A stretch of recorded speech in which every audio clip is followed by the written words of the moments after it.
এখন আওয়ামী লীগের যে লোক আওয়ামী লীগ এখন ভোট করছে না, আওয়ামী লীগের প্রতীক নাই আগামী নির্বাচনে। এখন তারা কাকে ভোট দিবে সেটা তাদের পছন্দের ব্যাপার। জামাতে ইসলামকে দিবে না বিএনপি কে দিবে, কি ঠিক না ঠিক বলছি? কিন্তু এখন যদি হারুন এমপিকে ভোট দিতে চাই আর জামাতের যে বলবে যে দেখেন এটা আওয়ামী লীগ করে, ধরেন এরকম দু একটা ঘটনা ঘটেছে। আমি খুব তীব্রভাবে বলেছি যে কোনো যার বিরুদ্ধে সুনির্দিষ্ট কোনো মামলা নাই,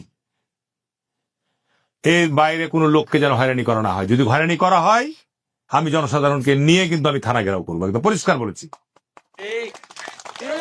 তার কারণ এই শহরে তো, এই দেশে তো আওয়ামী লীগের লোক বাস করছে না, সবাইকে অপরাধ করেছে।